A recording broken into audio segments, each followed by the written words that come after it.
So a couple of weeks ago, I talked about the types of referrals that we can get. So for the visitors in the room, a referral is when it's an opportunity. When somebody's found some business for you, they will give what's called a referral. So that may well be, for instance, with Dave Tilston, it might be, oh, a friend of mine's been looking at getting some carpet done. Here's their number, or they will get in contact with you. But one of the things that we talk about in BNI is about being specific.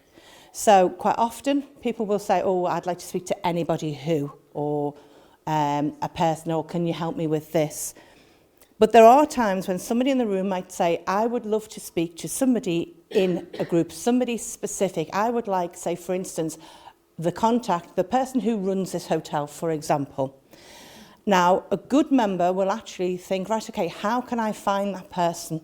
They'll actually they will really go out of their way. They may make several phone calls, emails, and make a connection with that person.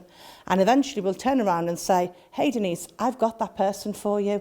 I've spoken to them, and they're expecting your call. And there's a real thing that goes on then with referral etiquette. So it's what you do. So when somebody's actually really gone out of their way to get that contact for you, that one specific person that you've asked for, one of the things that's actually really, really key in this then is timing and what you then do as the recipient of that referral, what you do with it.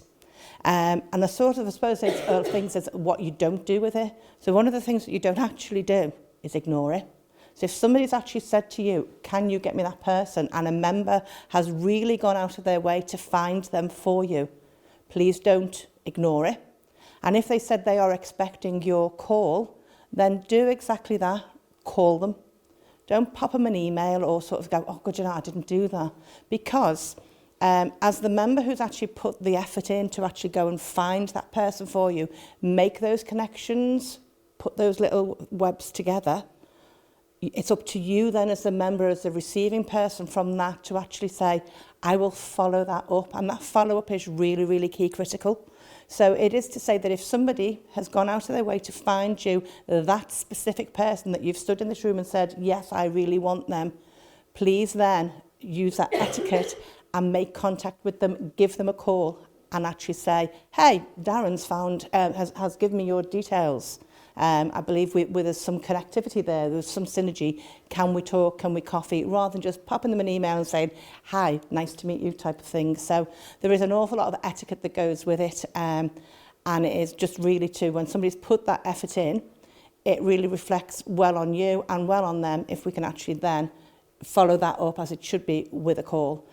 Once you've done that as well, I don't know if you are aware, so for our guests in the room, we have our BNI application, our app on the phone, and you can actually update your referral on that as well to say, contact made, and put a little note on as well. So actually the person who's giving the referral as well, if they happen to bump into the guy from the hotel that they've done the intro for, they'll know where you're up to as well without going, oh God, did they contact you? They'll know.